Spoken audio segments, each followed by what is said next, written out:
Hi, everyone. Thanks for joining the first Prepare for VC Inter-School Business Pitch Competition. It's hosted in partnership with Startup Grind Boston. So basically, Prepare for VC is a startup consulting firm. I started about 3 years ago now.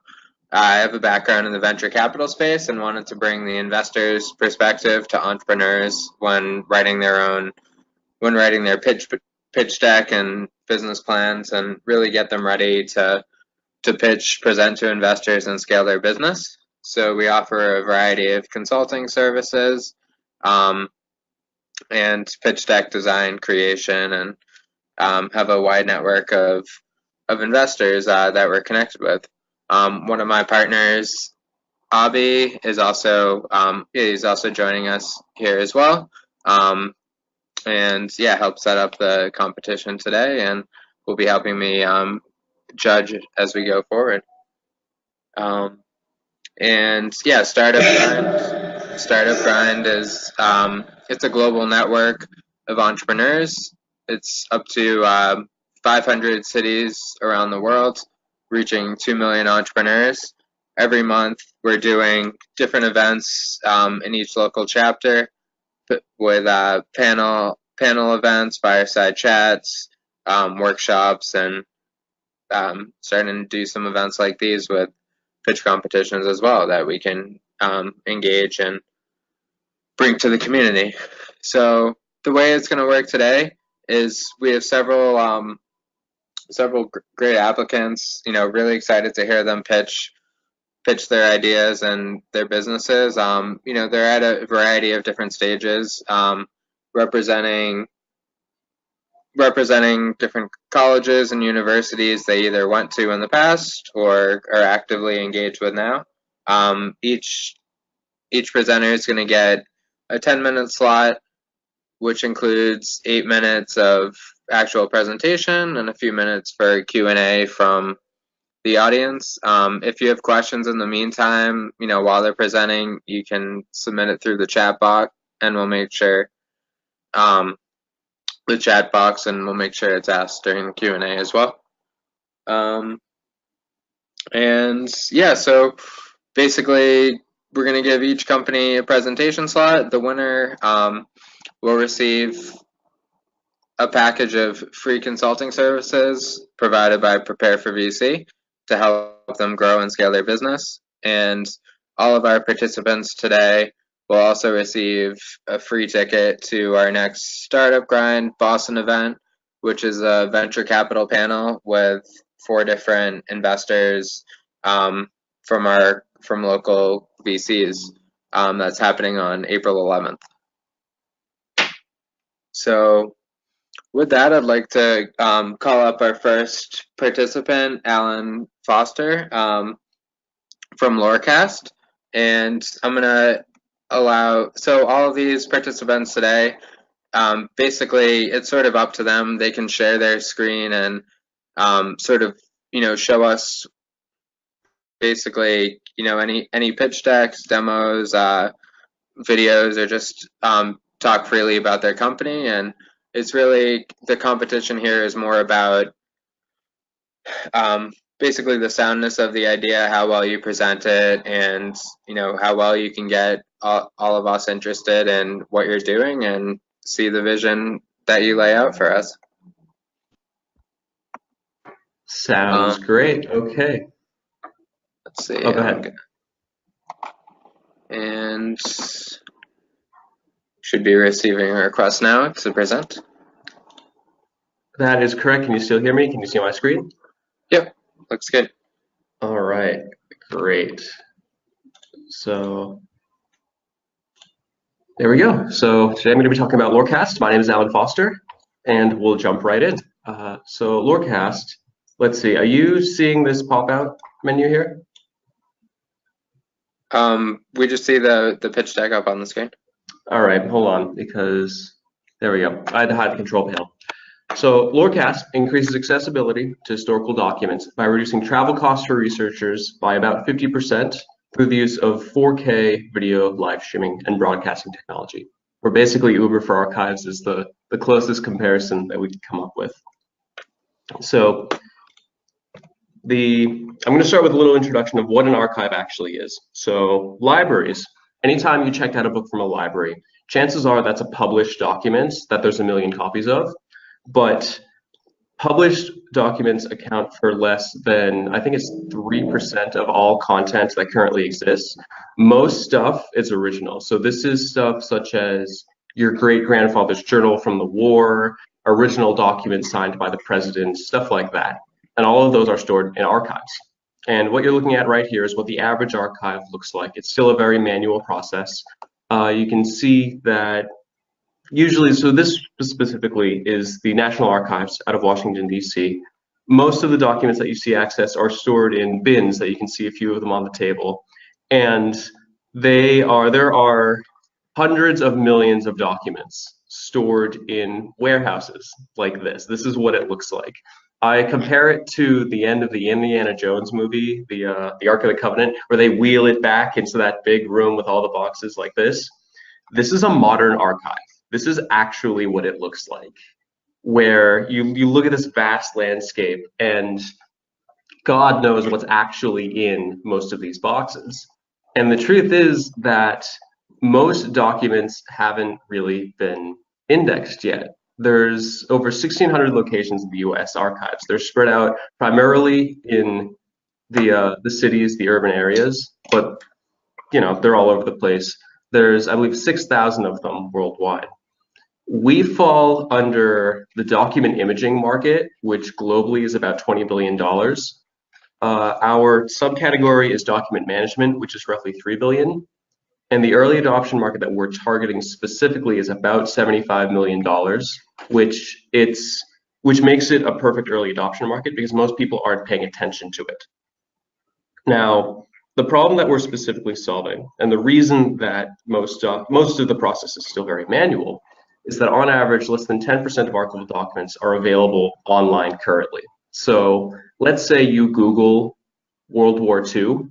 What you're seeing is other people's published research. If you want to access primary sources, you're going to have to do a lot more work. And the reason for that has to do with these three main reasons that I'm going to go through. The first is the cost of digitization, which is about $1 per page. Most archives don't have allocated budgets for digitization. Still, even though digitization itself has been around for about 30 years, they simply can't get the money.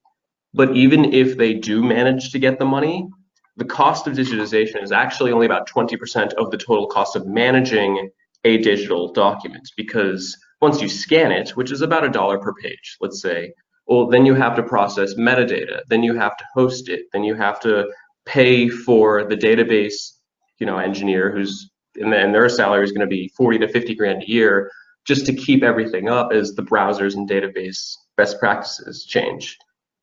But even if they do have the money to afford all of those things, one of the biggest things that they're worried about is copyright, where most documents from the past 150 years, when they're donated to an archive, nowadays they usually make sure that they get copyright permissions with them, but sometimes they don't.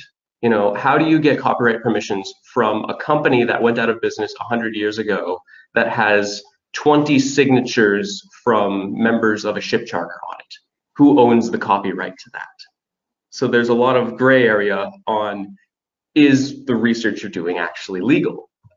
Now, the result of this is that because the documents aren't online, people travel for research, which is filled with risk and uncertainty.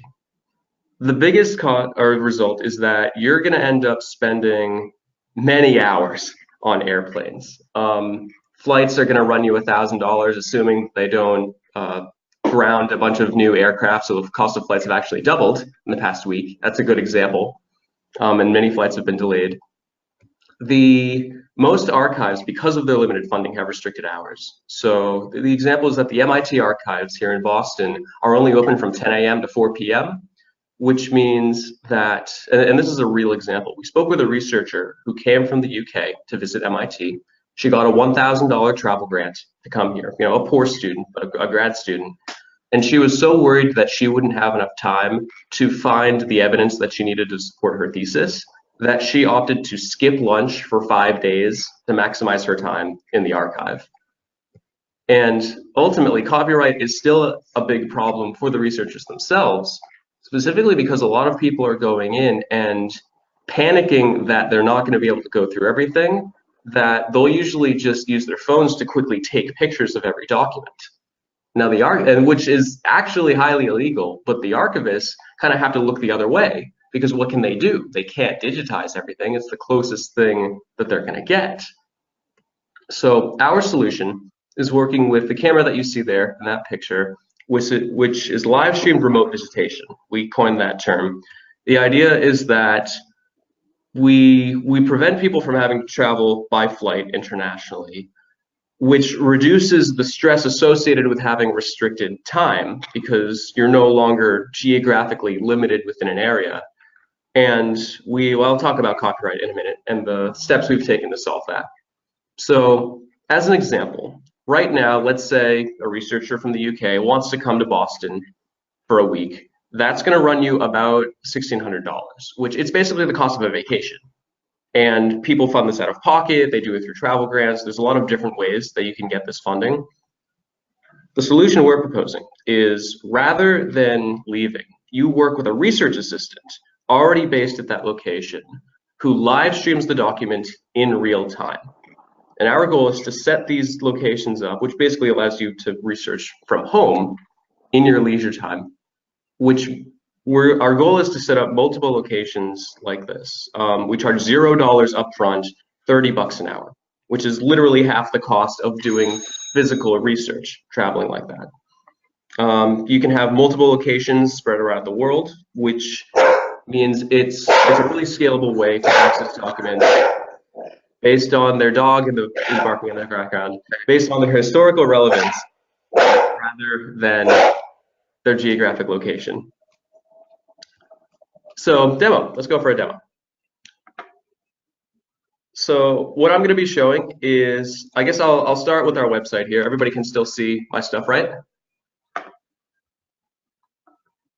I'm going to take that as a yes. So this is our website, lorecast.io. The disclaimer is that we're looking to update our name. I'll mention that in the future, which is basically everything so you can take a look at this at your leisure.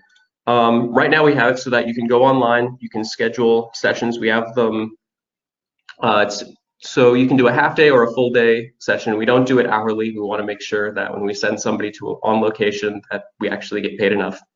And this is Acuity Scheduling, basically full integration. You can choose the days that you want to do. Let's do a half day session in the afternoon, and then we'd fill in our name. It's a really simple integration.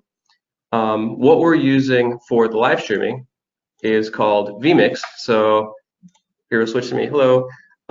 So this is the program that we're using to configure everything out. It's basically a live streaming software. So a researcher would start by introducing themselves. Hello, my name is Alan Foster. I'll be your research assistant today. And then using this, you can actually, so we're looking to automate this program so that you can control it from the researcher's end rather than the research assistant having to do everything.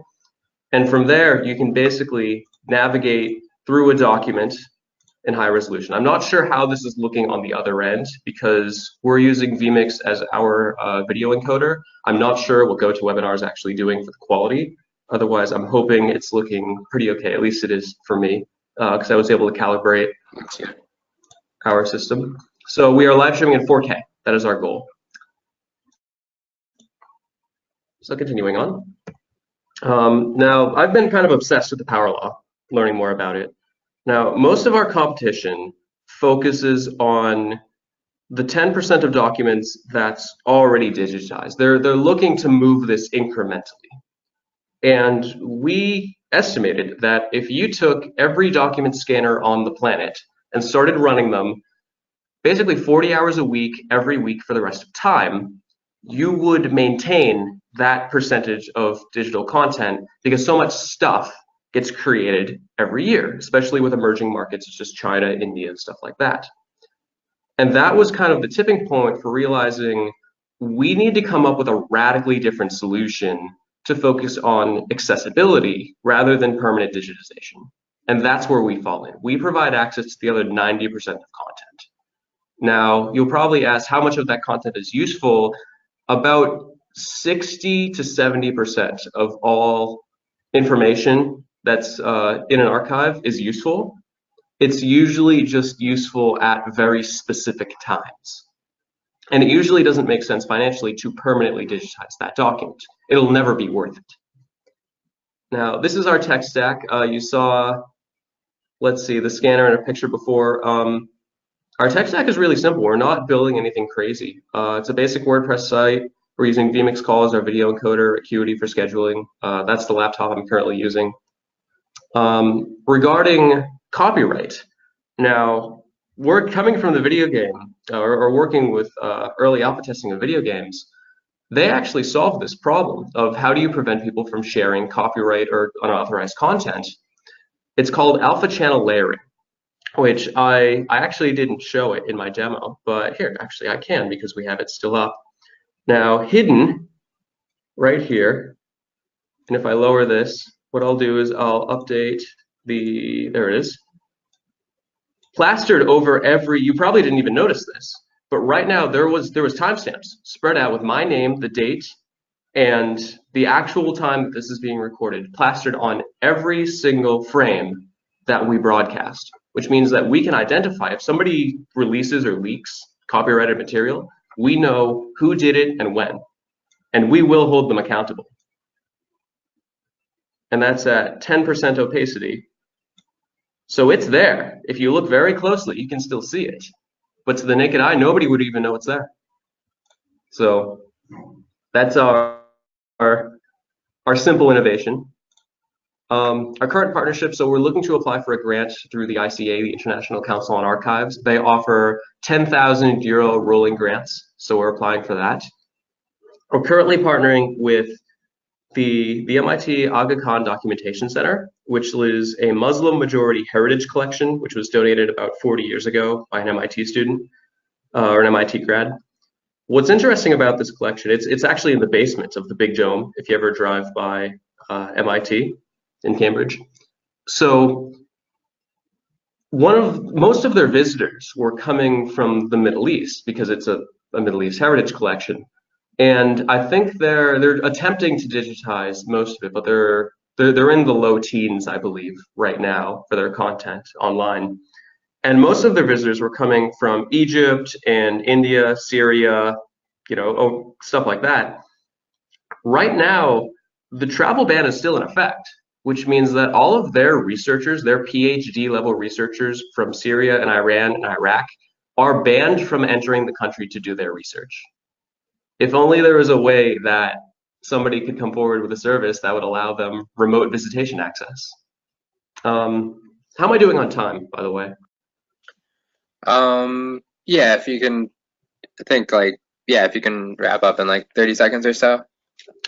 Sure. So to quickly go through, we hire our contractors about 25 hours a week because of restricted hours. Assuming, and we've estimated that it's going to be about $4,900 roughly to hire, train, and process all of the fees required related to hardware. We generate a net revenue of about $1,100 per month per research assistant, which means that after overhead, our break even is at about 13 researchers or research assistants, because we don't pay our research assistants unless they're actually generating revenue. The business model is highly scalable as a result of that. So I won't go through the roadmap, but basically our goal is to spread regionally, nationally, and then internationally. The team is me and then Naveen. We have experience with product design. We've been working on this for about 8 months. It's really a business model innovation, quote unquote Harvard startup, Harvard style.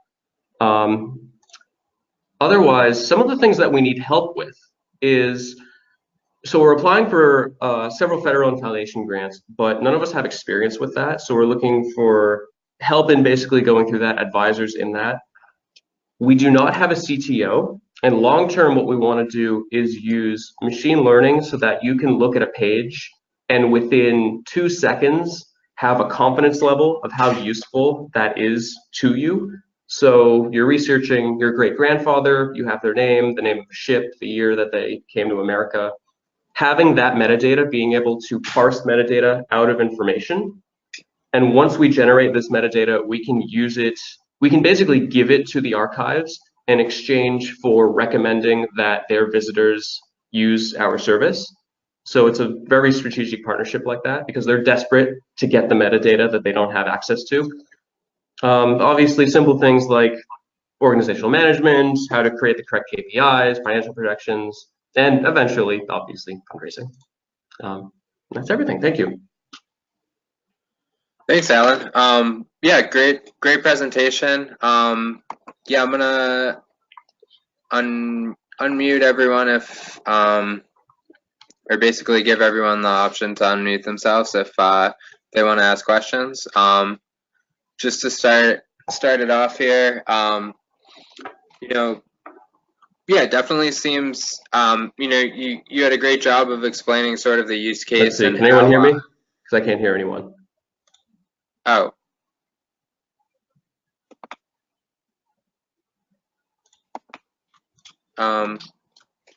Yeah, can you hear me?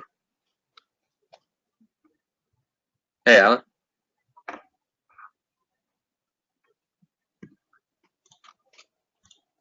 Yeah, I can hear you, just I'm Okay. not sure about Alan.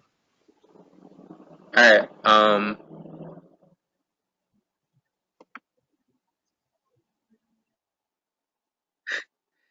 Yeah, Alan, are you still on there? Okay.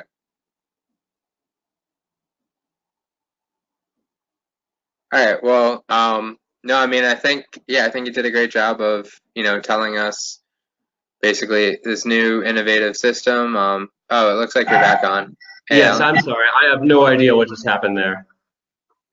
No problem. But yeah, just you know, just wanted to ask, basically, you know, yeah, you have a really innovative system. You know, you showed some of the use cases in the demos. Is the biggest, or sort of, are you thinking of your customer as being these research institutes like the MIT library and the other locations you mentioned, or are you going to the researchers first to, like, wherever they go, request this software be put into their locations? So what we've discovered from following the, I guess the customer life cycle of a researcher is that, and this is consistent on all archives, all research, is that before they go to actually visit an archive, they will either call or email the archive. They will contact the institution saying, you know, I'm looking for information on Ben Franklin. What do you have related to that? You know, I already have this. I know you have this online. Somebody recommended this specific collection. Is there anything else I should be aware of? And this is because they have to request the documents to be pulled to access them at a specific time. And this is the key period where basically we have that it's the perfect time to jump in and saying, well, wait a minute, before you schedule the documents to be accessed in 3 weeks and book your plane ticket and everything else like that, you should consider remote visitation, which will save you about half the cost. Oh, okay, great. And so it's very important that we find a way to incentivize the archives to work with us. That's one of the things that we've been struggling with a little bit, but it was actually last week that somebody finally said, well, why don't you just, well, originally we were going to give them copies of the actual documents, the scans, which we could actually digitize permanently through this system. We qualify for the minimum resolution megapixels to permanently digitize if we got paid to, if we wanted to. Okay. No, that's great. And then on the yeah, let's see, on the other side, or yeah, as you're digitizing, so basically the you know, the Research Institute is sort of a new provider of this service. It sounded like you're charging more to the end customer, and they're sort of more of a partner with you. Is that you know, is that correct? That is correct. But there is another business model that we've kind of looked at from a distance, which is we could go to an archive and say, we will give you $15,000 if you offer this service. We will literally give you a grant to run this service, but we'll take all of the revenue that it generates, which would allow them to hire a research assistant who, when not operating the Lorecast remote visitation service, would be able to do other work in that archive. That requires a lot more discussions. We're not sure if the archives would be willing to support that model. We're primarily focused on ensuring that the service that we're building is usable. We're building out our prototype. I didn't actually talk about that. So we're using Twilio Video as our actual I guess the video software, which is going to be embedded on WordPress. We expect that prototype to be done in about 3 to 4 weeks. We just brought on a developer. We were working with an Indian developer. We weren't getting as much progress as we were hoping. So now we're recruiting at MIT. We had about 3 people apply, qualified people who are interested in building out our prototype. So things are going a lot better over the past 7 days. And your basically your main product, like you're using third-party hardware, you're mainly the software component that enables all of this to come together? Yes, as we are using third-party hardware. As an unfunded startup, we are also using third-party software until we can build our own. Right. Okay. I think that's great. You did a great job presenting this. Really excited to see your journey unfold here. I'm definitely looking forward to following up with you after this, and excited to have you as part of this competition. I think you did really well. Perfect. Thank you very much. Thank you. And with that, I'd like to call up our next presenter. We're gonna have Andrew Chin from William and Mary and CarTop, who's gonna tell us about his exciting new company in the car and digital advertising space. Thank you, Jason. Here with Alex, which is the co-founder. Hello. So we're gonna present. Both of us gonna present. How do we share our? Okay. Very nice. We can see it. Perfect.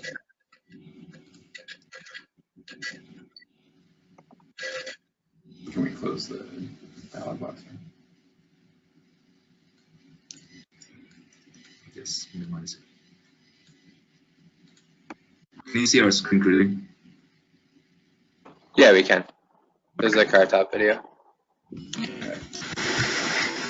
All right.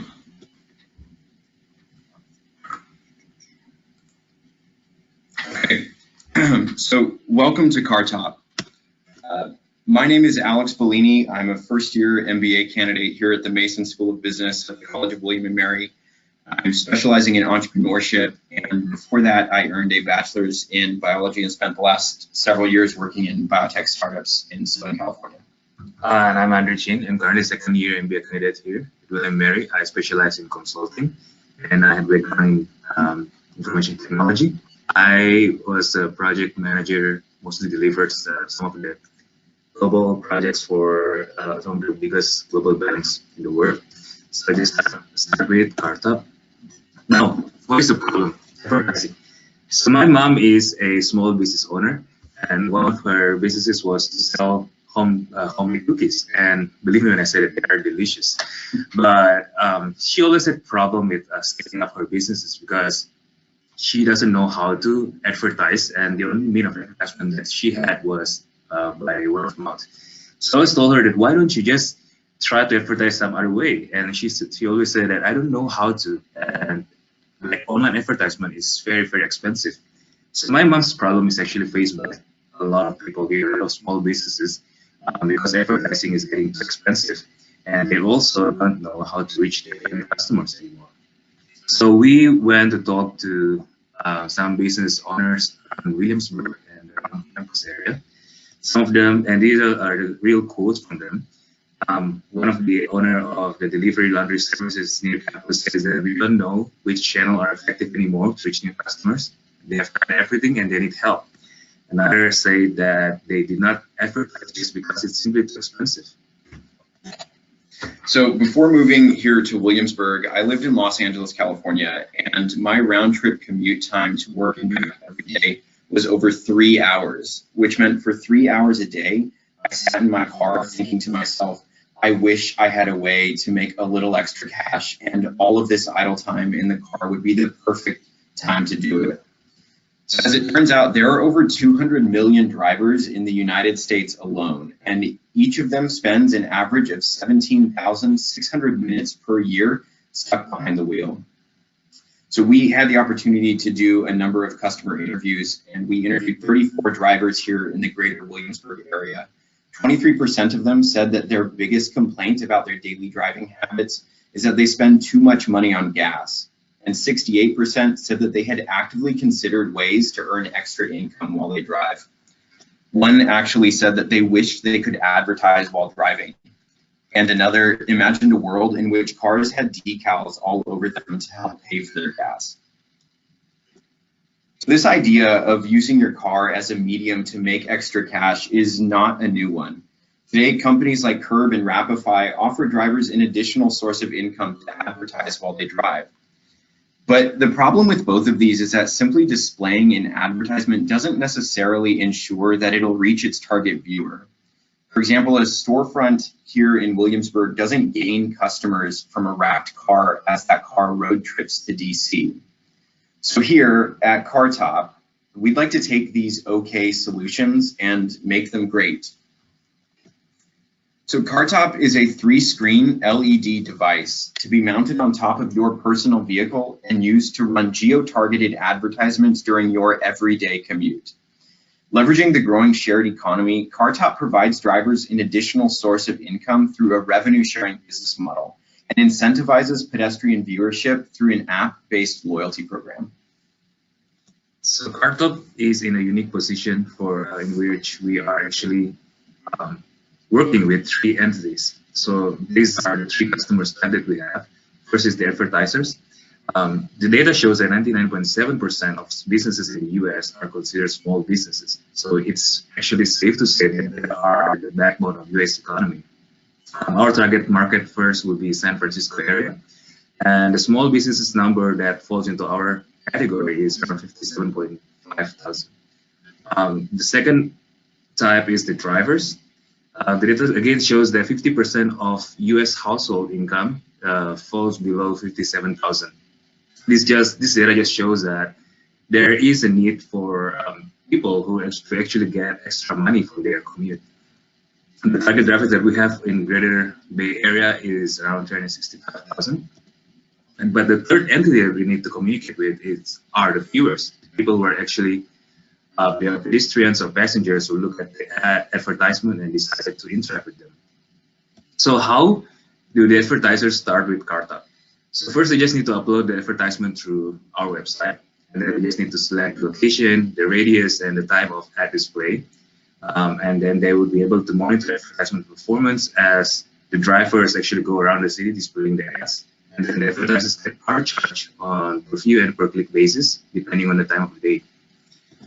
Now, how to become our drivers? It's very simple. They just need to sign up to receive a CarTop unit and then place it on top of their vehicle, activate the unit through the CarTop app at the beginning of each commute.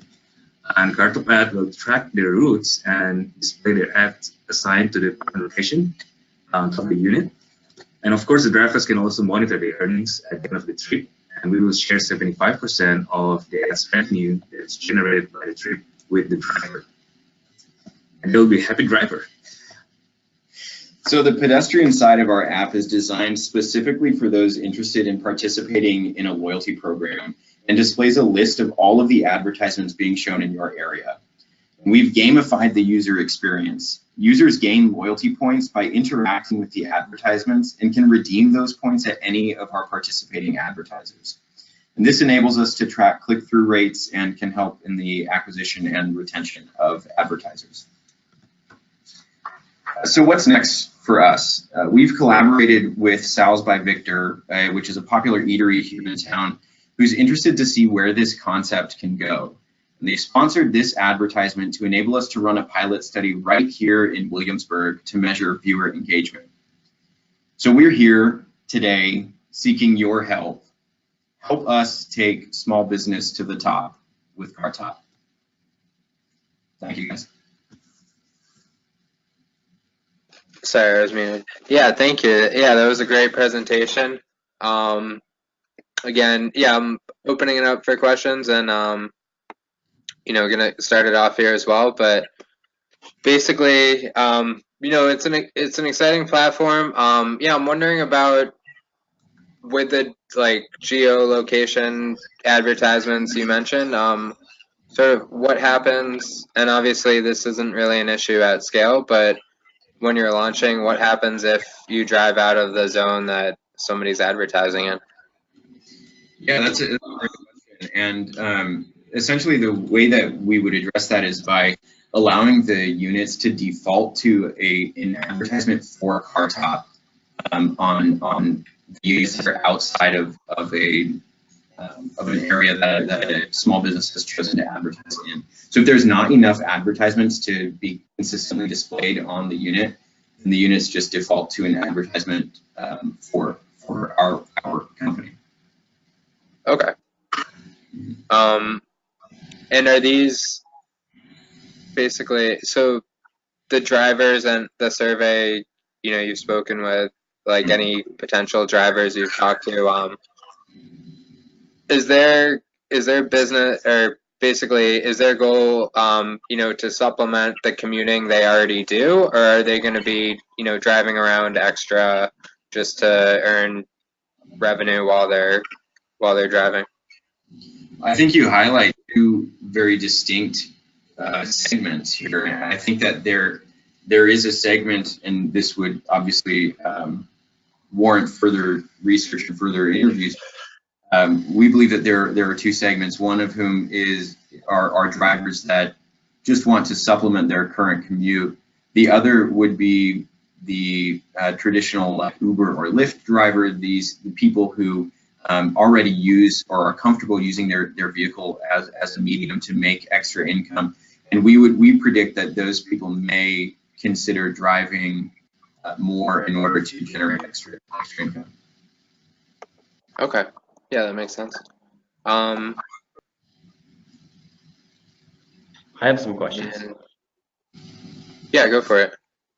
So two quick questions. One of them is regarding is there government legislation on what you're allowed to put on top of your car? I don't know if there's any restrictions. I figure you guys might have looked into that. That's just kind of personally, I'm curious.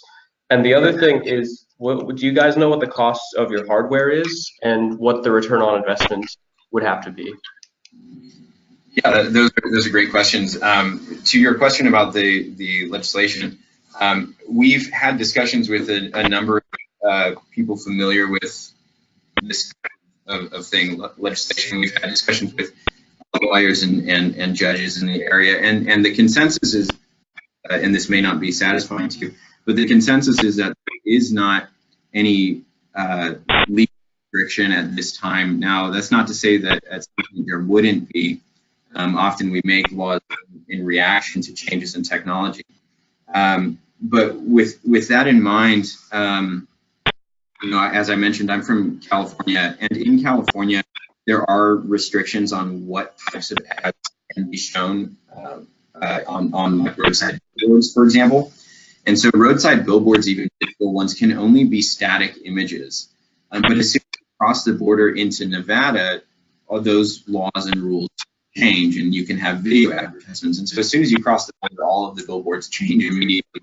And so our initial thought is that we in order to any problems there or miscommunications, we want to stick to static advertisements.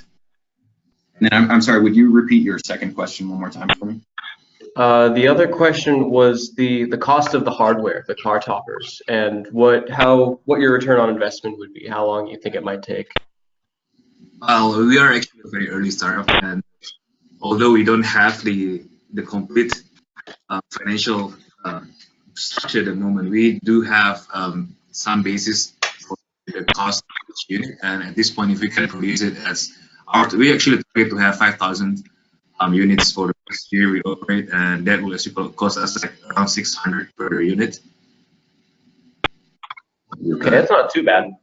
Yeah, and as far as return on investment, we predict that should take somewhere on the order of 5 to 6 months for us to see profit on each individual unit. Hi, Andrew and Alex. I have a little bit of insight into the presentation. I think it is great, and I also think that if there are any achievements or like any sort of awards that the startup has done so far, or like whether there are any milestones, I think it's a good place to mention them, because it would give a little bit of more validation and also the much needed importance to the pitch. I think that's all from my side. Basic question. I suppose I will just mention we're about to start our pilot study with these advertisements from Sal's. We're scheduled to start that pilot on Monday, actually, and so we'd have the opportunity to generate some hopefully interesting data on viewer engagement metrics, and how are people interacting with these ads and what they're able to do with them. So I appreciate the feedback. Can you tell us how the unit attaches to the top of the car? I'm sorry, I missed that. Would you repeat that, please? Can you tell us how the unit attaches to the top of the vehicle? Sure. So they attach with magnets, actually. So they're easily removable. Now this is obviously a work in progress, and so there is some consideration about installing racks on cars to make it them more permanent. But we think that there's a net benefit to allowing the driver to install and remove them easily. As of right now, they attach with magnets. I used to work at Domino's, and that's what we used, is big freaking magnets. Okay. All right. No, I mean, love what you guys are doing. I think this is a great startup, and you're off to a great start with this pilot program here. Really excited to to follow this as well, and I think you did an excellent job presenting here today. Thank you. Thanks. Let's see. And with that, I'd like to call up our next presenter. We're gonna have Leanne Christian talk about her startup DomoV, and what they're doing in the household appliances space. All right. Can you see things and hear me fine? Yeah, we can see your screen and hear it. Awesome. There we go. I'm Leanne Cushing. I'm the founder of DomoV. We're currently working on a new generation of smart home appliances, starting with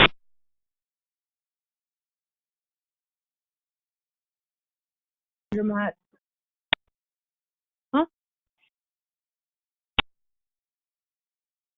Sorry, can you hear me?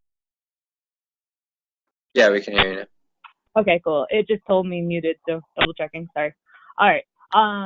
We believe there's better options than laundromats, wash and fold, and communal units in the basements of these big apartment buildings, or like even big houses here in Boston.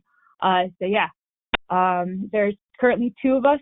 We are both hardware engineering backgrounds. I met Jonathan, my hardware lead, at BattleBots on Discovery and Science Channel last year. I watched him like lead a team of 4 really strongly into the top 16 teams, and he actually also won the Best Design Award for his robot, and for his robot Huge. And then for me, I have a background with a variety of different robotics and computer startups, and most recently the successful startup in Boston, Datto, which is where I learned a lot of my entrepreneurship and leadership background. So the issues, they take up a ton of space. We haven't seen much improvement in any sort of appliance in the past like 50 years. And it makes it so when you have small apartments where you're paying a lot of dollars per square foot, you're not really getting the value for that space. A lot of people in at least Boston, I know, have to use laundromats, which is miserable in the winter. And finding out some better unit to privatize and take the time out of chore has been our current goal. So our solution is that we're looking at making a 3-in-1 washing appliance that does dishes as well as clothes in separate compartments. We think that by having an intelligence-enabled appliance, we'll be able to take the time out of the chore and the inconvenience, because laundry has been the same the whole time I've grown up. There's the same for our parents, and I just don't think that's acceptable. You look at every other field and you see these huge jumps in like technology. Like, come on, we have tiny computers in our pockets, and 30 years ago they took up like full rooms. So basically we have the goal of only having 4 place settings for the dishwasher, 4 to 6, because usually you end up living in a home where you have multiple stacks of plates to just accommodate your like whole entire week, and you only run it until the whole entire machine is full, which in the average 2 to 3 person household may take a week to a week and a half. The size of the washer dryer combo is about half the size of what takes up a whole closet, and so our goal is just keeping it very compact and in the same form factor of a dishwasher, which means we can now have that switch out into old units or just give back closet space in newer developments.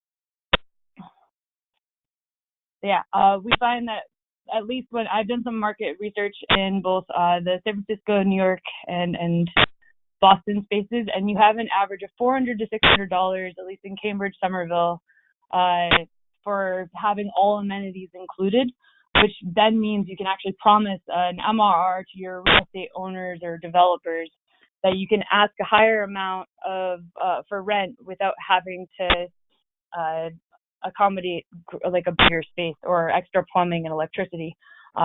We want to be the Roomba for home appliances.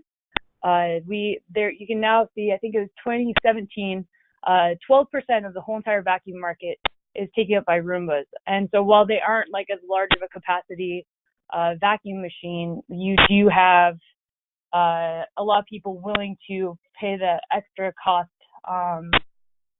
to have the convenience of their time back and no chore effort in. Smart home devices are planning on increasing like 13.6% in 2020, and we're actually seeing like the Asian market is set to triple by 2022. So our aim right now for our customer acquisition is we're talking with developers currently, like I mentioned, the MRR, the gain of, hey, you can use, by taking in our unit, you get your money, like you can increase the amount of rent you ask of your tenants. We also, like our current customer, Silverman Cherkowski, they focus on high density apartments and condos, and they want the unit tomorrow, of course. And so we're currently in discussion with other developers trying to get more buzz and more interest and commitment. Because the nice thing with developers is obviously there's multiple units in each building, and that means we'll be able to have like bulk orders at the beginning, and our manufacturing costs can stay a little bit lower. Long term, we are aiming to go to a direct to consumer market similar to Casper or iRobot or what have you. But one thing that tends to be the case with consumer buyership is it has to be kind of proven out or referred and talked to. So we think that that'll be a second stage. And then long term, obviously, we want to partner with Amazon, IKEA, Wayfair, something similar to be provided on online marketplaces that, again, can ship direct to consumer, because the current buying side for retail is impossible to track down what brand is carried in what store and so on and so forth. So, like I mentioned, so our customer acquisition, the next step after the beta unit we're now developing is going to be to launch at the Consumer Electronics Showcase in 2020 out in Las Vegas. And with that, we want to partner in a social media ad campaign that's done right to generate that end consumer buzz, similar to products like Capsule and Sous Vide and other new intelligence-enabled appliances. With that, like, there's a lot of interest in smart homes having like more, you can ask Alexa right now to turn your lights on and off, but wouldn't it be great to have more of your chores actually being taken care of as well? So our market exit strategy, we're very open and honest to the fact like it would be great if we can become like a very distinguished large brand, but more likely we're going to have some sort of licensing or acquisition from one of the big guys. Large corporate giants like Electrolux and Whirlpool, they do say we love innovation, but they rarely actually invest in it. And so we think that that's likely going to be our exit and or partnership, where our manufacturing costs may be X dollars. If they take it internal to their factories, we're going to easily see a 40% savings just in not having a black box like manufacturer build for us. So our roadmap, like I mentioned a little bit before, we're currently we finished our proof of concept prototype. We're doing some of the back end software and controls. And so we're now refocusing in on designing the beta prototype that will have more of like tooling costs associated with it, rather than just like machining and Frankenstein monster like the current proof of concept. We're going to want to bring in a software and an embedded person to have like a refined app developed to be able so you can control the unit while you're home or away, as well as schedulability. And then, sort of off to the races at CES and the social media campaign, do a product soft launch, deliver to our initial developer customers, and then from there expand our manufacturing scope based on the amount of net units that are being demanded for. So right now we're actually in our fundraising round. We're aiming to fundraise $1 million to bring on that extra staff members, because me and one hardware engineer is not enough people to accomplish this task of redefining what an appliance is. That's really all I have. Oh, that was great. Yeah, it's an exciting product here, and I've always wondered why why they're so huge, take up so much space, and especially compared to dishwashers, other appliances. I'm gonna allow everyone to unmute themselves now as well. And just wondering, so you came up with this novel device, and it looks pretty cool from your from your pictures. I definitely want to use one. But what was sort of the main thing holding other people back that you engineered to develop this product? So my opinion, I've worked in the past. I've had some time working for both Toyota and Husqvarna, and usually the way that they're I'm a design engineer there, for Husqvarna, and their goal was more to squeeze 4 to 12 cents per unit out in a sub-assembly than coming up with a new innovative idea. And so when you're doing that, just an iterative design of something from the 70s, if you can figure out a way to get your sheet metal to be a little bit thinner or a different structural bend in it that then doesn't have to be stamped or something, you're saving money that way. So they don't the one R&D project I was part of at Husqvarna, it was a sign off of like $8 million, which obviously I don't see as a design engineer, but that was just for the R&D of developing like a stand-on zero-turn mower. And like we had, you know, support with lawyers who are super expensive and all that. So I think that just like the net cost there isn't worthwhile for them, because they aren't like, this is a product focusing on small spaces in the urban environment, and they already have a solution for the larger stuff. And also, why sell you one unit when I can sell you three with all the same profit margins? Right. Yeah, that makes sense. Yeah, and I've definitely seen like innovation even in yeah, not in this, you know, and there's like, yeah, better versions of the window unit, AC systems, and other things, you know, in the home improvement space. But yeah, I mean, it's still bulky washers and dryers. So, There yeah, was no, recently a Boston development in housing that they've been encouraging less than 1,200 square foot apartments that, you know, are one bedrooms or studios. And the solution that they propose for appliances is, yes, of course, keep your dishwasher. Yes, of course, keep your refrigerator. But they're trying to encourage these newer buildings to basically make a laundromat in the basement. And I hate that. I don't want to hate my neighbors for like, you know, not switching over their laundry, or you're going to have to sit down there and babysit it so you don't have some creep take your stuff or whatever. And like, I just think that like there has to be another solution. And by privatizing and putting on your schedule, you don't have to wait around babysitting your laundry. Yeah. Yeah. Also, Alan, yo, I totally have a joke. That's so clean you can eat off your shirt. People usually ask if both of, like when I first say a 3-in-1, they assume that you're washing socks with glasses. And the only other joke I've come up with for is this sort of you never finish your laundry and take your underwear out and goes, man, this is so clean, I'd eat off of it. And so that's another reason you want to keep things separate. I was gonna go there, but I figured I'd go with shirt instead of underwear. Yeah, I made this joke at a talk last September, and I got the whole room laughing. I was like, oh, that's probably a little bit inappropriate, but oh well, it's fine. I have two questions. Do you have any, as a recovering mechanical engineer, do you have any pictures of your Frankenstein? Ugly babies are still babies, so I'd love to see Yeah, some I of those. do. I don't think I have it on my laptop right now, but let me see. Like, yeah, if there's any way to like show you it after, I could, because I hate the dang thing. But yeah, we're based out of Greentown Labs in Somerville, and so you can go in person to see the awful. It's just a big chunky sheet metal. You know, we use the pre-existing drum, and then actually a kitchen sink is our basin for our dishwasher, which seems to work all right. And then we just did a lot of the like 80-20 frame structure and sheet metal fab ourselves, because I have makerspace next door at Greentown, as well as the machine shop in Greentown.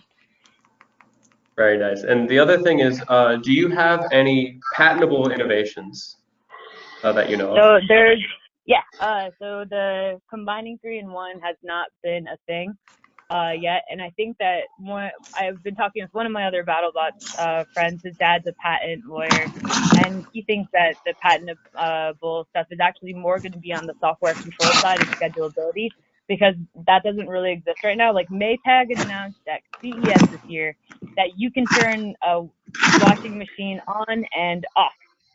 It didn't say start a cycle, but you can turn it on and off, and they'll release it sometime this year. And so the tech is just not catching up and not there yet. Hi, Lian. This is Abhi.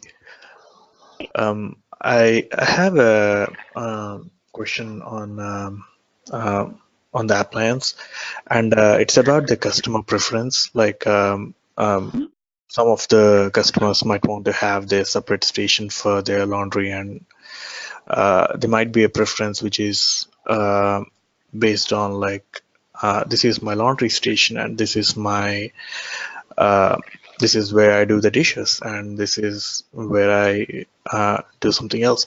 So have you discovered any of that preference within the customers, whether customers would love to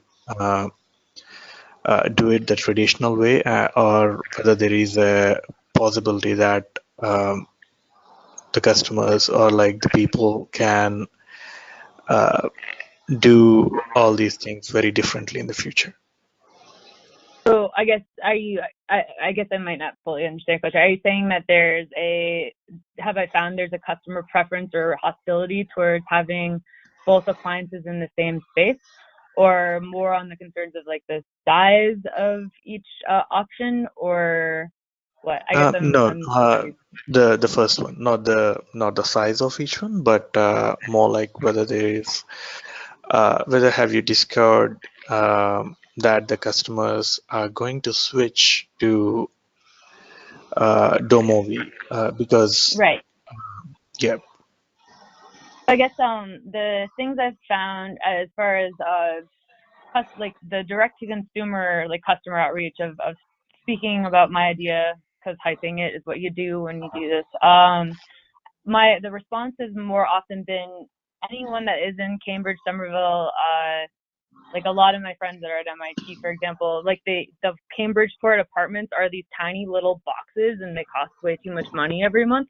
And so all of them only have the options of sending out like for delivery their laundry, or doing the wash and fold or laundromat time themselves. And laundromats are pretty pricey when you look at it. The wash cycle is usually around $3.50. The dryer is usually an additional like $2 to $3 per load.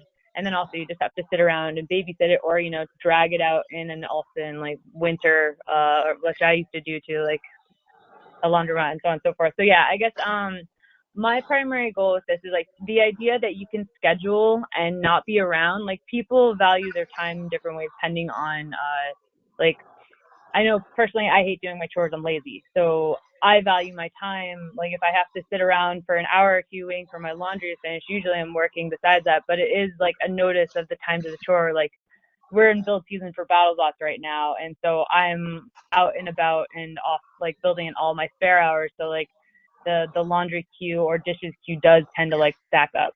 But yeah, I think that the focus on going to developers and going to real estate or like landlords and owners there and saying, hey, I can promise you $400 to $600 per month additional rent revenue because you'll be able to offer all amenities.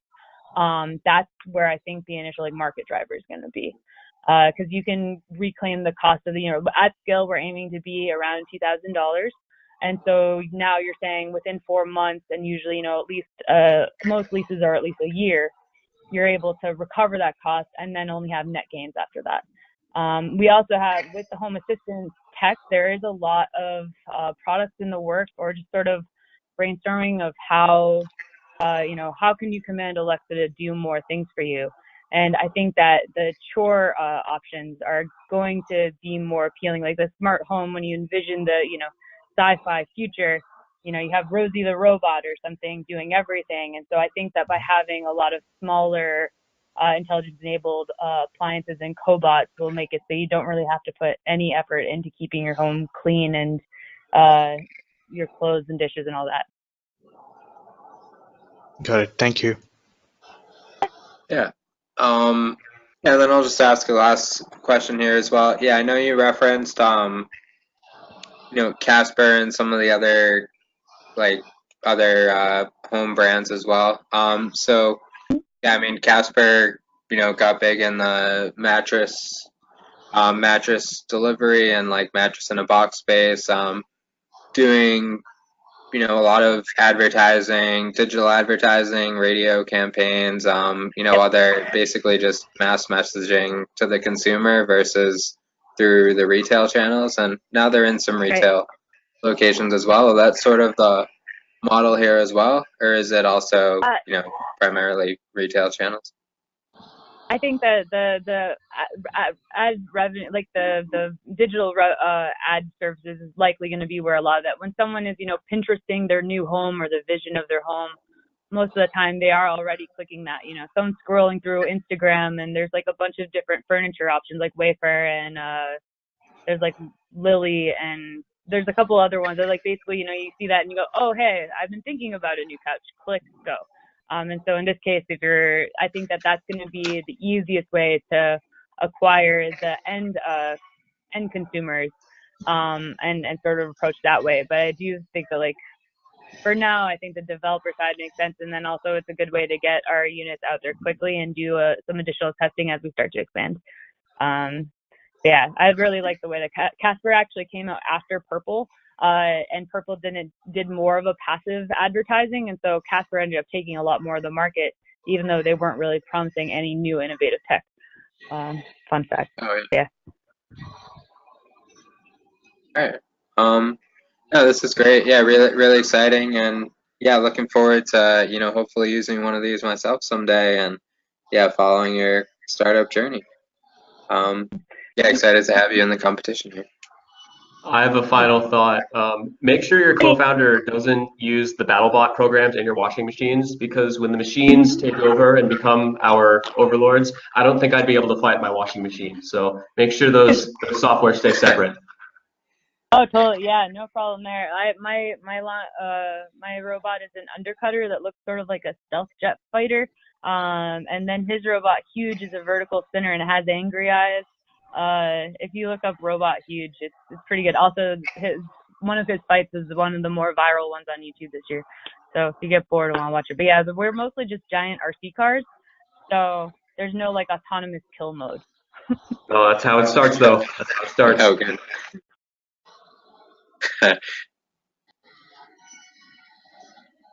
No, that's great. Yeah, as long as we're not being taken over by washing machines.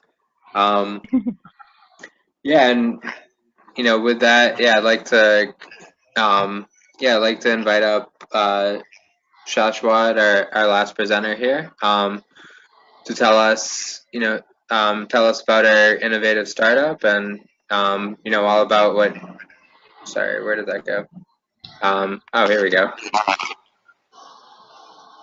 Yeah, thank you. Yeah, we can see your screen now. Perfect.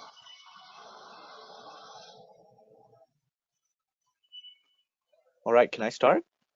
Yeah, looking forward to your presentation. Thanks. All right, hi. So my name is Shashwat. I'm a freshman here at Babson College, and I'm also an experiential educator.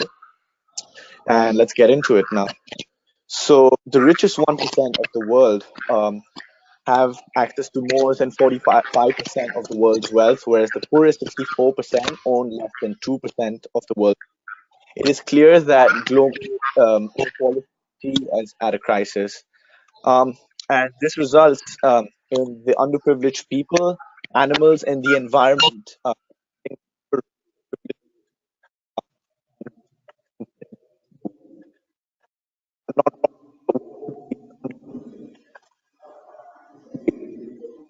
make.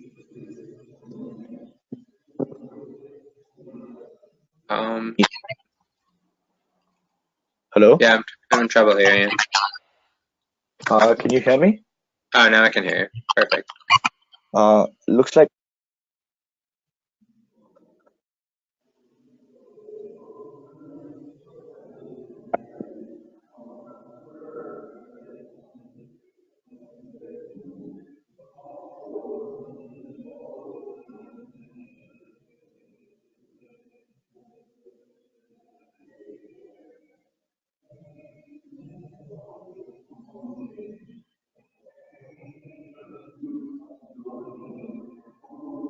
Yeah, the audio isn't coming through. Require their students to volunteer. Okay. I personally went through this experience myself through the International Baccalaureate Diploma program, where I had to do volunteering as a part of the CAS program. What I noticed was that time barriers were a huge issue for students, and also the lack of interest and volunteering being a burden was the second biggest barrier that stopped students from volunteering at an effective scale and regularly. This led to volunteers faking their volunteering and producing fake reports and reflections for just completing the requirements. This is when I decided to make use of technology and create VOHU, which stands for Volunteer Online Help the Underprivileged, which is a experiential learning based e-learning platform that facilitates virtual volunteering, social innovation, and facilitates meaningful conversation and service learning in the process.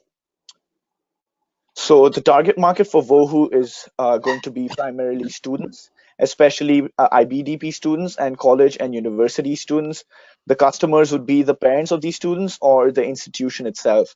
But currently, we're looking at a more B2B model and producing a volunteer management tools for the institutions, as well as a platform for their students. So the size of the market is huge, with over 19.9 million students across the United States in colleges and universities, and over 900,000 IB students across the globe who require to go through the experience of service learning. There are 4 other services that are very similar to VOHU, but none of them are based on an experiential learning model, and none of these platforms were designed to for student volunteers, and most of them actually require their volunteers to be 18 or older. Now, what makes us different, and how does this really work? So getting more into the volunteering experience and how experiential education comes into play, I designed this experience for volunteers, this basic experience, which starts off by the volunteers exploring different opportunities that are posted by nonprofits about any different kind of helps that they may require. So it could be anything from getting a website built, or getting some funds, or getting their, maybe it's an underprivileged school that requires tutoring for their students, or some kind of talk, a motivated talk. So any requirements nonprofits have, they post it on this platform, and then students get to explore these opportunities through the website, where they can filter different opportunities and find the ones that really interest them. Once they find the ones that interest them, they can go on to applying to these opportunities. And this is really where this is the space where they learn a lot about themselves and reflect on their interests, why they want to do what they want to do. Hoping that the application goes through and the nonprofit wants to work with the volunteer, they move on to the communication experience, where the volunteer goes on to empathizing with the nonprofits and the community the volunteer is going to be working with. The volunteer communicates about the different requirements of the project, and also resolves any conflicts that might arise in the process of this whole communication. Once everything is clear, the volunteers goes on to planning through these tools and templates that we would provide them with. The phase where volunteers would be solving different problems, planning different projects, and they really get a taste to what leadership can look like. And then finally, once their plan is approved, they would move on to executing this plan. Now, there are 2 types of projects they could execute. One would be a direct project, where they would require to either go to these communities or do it remotely through video calling. These could be different projects like consulting, tutoring, counseling, mentoring, anything that requires them to engage with the community directly. And then there's another type of project, which is the indirect project, or the own time project, where students can execute these projects in their own time. This would be more of helping the nonprofits with their back-end work, and indirectly helping the community that they want to help. So different projects can include website development, photography, UX design, anything that a volunteer can do in his own time and send it over through an online medium. And then finally, when the complete project is executed, the volunteer talks to one of our facilitators and reflects on the entire process. This is really the phase where the experience and the learning gets bridged, and a lot of things start to come alive in this phase. It's also the phase where students found very difficult to do because it was not a facilitated reflection. And so essentially, we provide them with facilitators who have a diploma in experiential education and are qualified to facilitate these conversations and these experiences. So moving on more to the business side of this and how this would really work, we plan to incorporate ourselves as a profitable business. Our first model would be a free version of the website, which would drive revenue through advertisements, and then we would have a subscription model, which would be designed specifically for students, and would really be this whole experiential learning models where they would be able to view different opportunities through filters, apply to as many opportunities they want, get this whole facilitated experience, and then finally get a project report and a certificate that they could show to their institute or to the IB. Looking at the costs, we would first need to incorporate Vohu once we have had our first pilot run. Then we also need to get our website built. This is the major cost that we will have to incur, where we would need an app as well as a website that we could provide to volunteers, to nonprofits, and to the educational institutes, and connect all these different parties on this one platform. And then finally, we would have the cost to hire these facilitators who have a diploma in experiential education and practices. To start off with, I will be doing this myself, since I did receive a diploma in experiential education, but later on, as we scale, we will definitely be hiring these educators. And then finally, the impact that we're trying to create, we're trying to bridge the gap between the youth and the volunteers and nonprofits and the underprivileged, and essentially empowering both the parties by facilitating meaningful experiences where the youth development happens, soft skill learning happens for the youth, about the underprivileged, and address any of the 17 UN goals that they are passionate about. So the call to action for today, I'm looking for collaborators or team members. I'm looking for any mentors or advisors. I'm looking for impact investors, looking for anyone who's willing to test out my pilot. And then finally, looking for any other students who would be interested in starting Vohu chapters across their colleges. And yeah, those are the different areas of work which we really need help with. The biggest technology, that's an area that we've been really struggling with. And yeah, that's about it. Thank you so much. Thank you. Yeah, that was a great presentation. And yeah, you're definitely helping a lot of people, engaging a lot of communities. Yeah, let me make sure everyone's opened up for questions here as well. But yeah, so what areas or colleges are you in, or what communities are you working with now? Do you mean the nonprofit side, or you mean the colleges and the students? Well, yeah, like a few of each. Yeah, so there are currently a few nonprofits that we've tied up with in India and Nepal, and one in Africa. But our main focus is to address nonprofits in third world countries, which really require the help.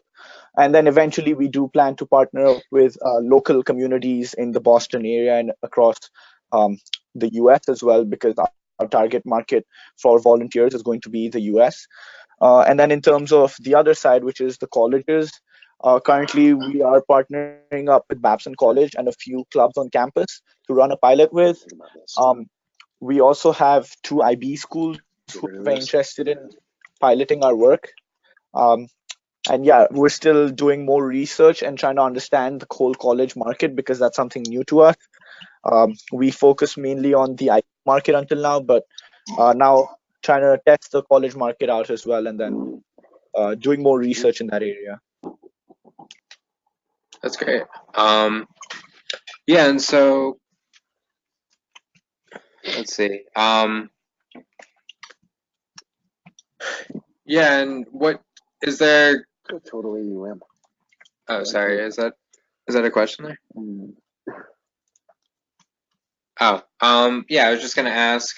In your current pilot studies so far, have you found basically, or sort of like some areas, people are really excited. The volunteers at these schools are really excited about helping and getting involved with versus other areas, or is it, Yeah, everybody has, What I've found until now is that college and university students, there's two different types of volunteering that we're looking at essentially. So there's community service, which is just students who want to really help the society. And then there's service learning, which is an academic requirement by the schools. And that's where service learning comes in. And that's where we charge these schools and these volunteers to go through this program. So what I've noticed is that college and universities and student groups especially are more interested in helping out the community and more like of a community service bonding experience, whereas IB schools is a huge market for service learning and getting um, having classes attached to service. Right. Yeah. So I mean, I went to Babson as well, and I know we did a service program like teaching entrepreneurship, and we took a trip down to Mississippi and taught a school of students entrepreneurship there. And so I mean, I'm guessing that would be sort of the perfect fit for this on the class-based side. Yeah, exactly. So we're just trying to tie up with professors and work around their curriculum and stuff like that. So that's where more of the business comes in, and where we can charge colleges for this model. But if it's just going to be students, then it's like a free version we're going to give them. And who do you need to speak with and convince at these colleges to get on board with your platform? So there's two departments. There's many colleges, almost all colleges here in the Boston area have an office of community service. So that's one department that we can tie up with. And then the second one would be very rare, but around 10 colleges here have an office of service learning. So these are the two ones that we are targeting.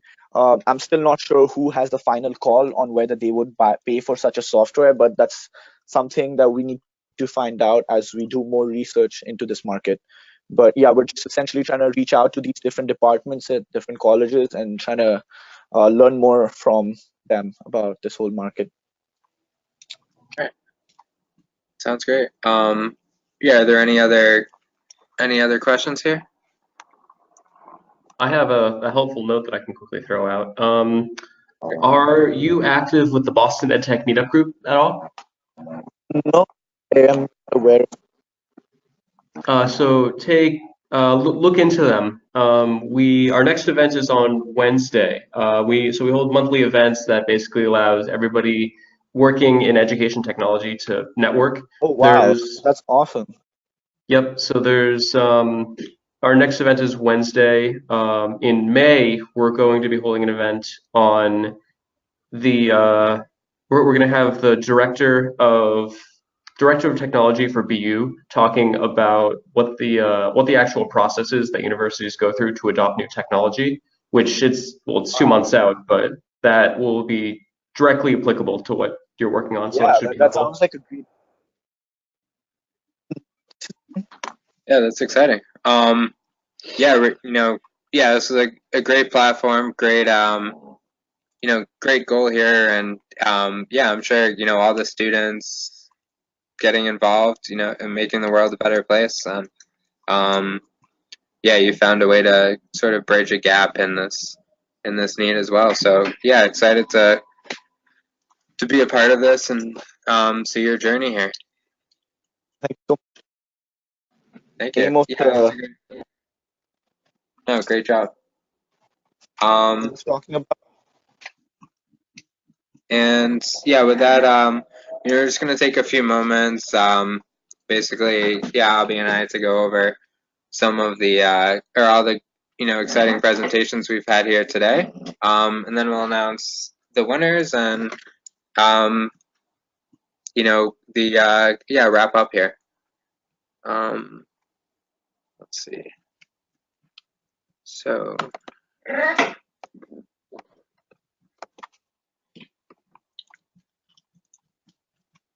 Oh, there we go.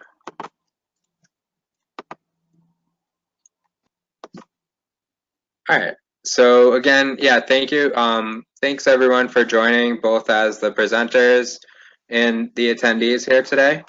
We had really exciting presentations, great group of entrepreneurs, and we're going to invite we're going to invite everyone, basically all of our presenters today, out next month. They'll get a free ticket if they want to attend. It's a venture capital panel that Startup Grind Boston is putting on. And yeah, it's going to be, where is it? Sorry, 1 second. Let me just scroll down. That's not our page. Oh, here we go. Yeah, how to stand out when pitching VCs. We have Ziad Muhaber, Lex Zhao, Freddie Martigeni, and Rob McCall. 406 Ventures, One Way, EQX, and Highland Capital. It's going to be a great event, and you'll all get free tickets to that from Startup Grind. We're also going to give the 4 presenters a basically a free strategy session from Prepare for VC. So this is one of our service offerings that our team will basically help you through any goal you have, anything you want to discuss about your startup, that we can help you take it to the next level. And then our winner, our winner is, we're excited to announce, is CarTop. And you guys are going to receive a pack of, or basically we're going to be working, you'll have the opportunity to work with our team over several sessions to basically, we'll have an initial call with you to discover, what areas we can come in and help you with. We do everything from the core focus, where we started on Prepare for VC on the fundraising side, to help with digital marketing and getting surveys, getting your name out there, and we'll connect with you and figure out the best way for us to come in and help you here. Awesome. Thank you guys so much. We really appreciate the opportunity. Thank you. Yeah. And again, it was a really tough batch all around. Great presentations, and excited to connect with everyone after this and just learn more about what you guys are doing and help everyone that we can.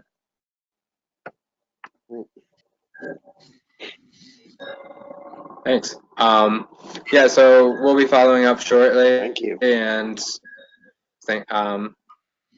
thanks for coming out and spending your Fridays with us. Have a great weekend. Thank you so much. Thanks for having us. Thank you. Thank you.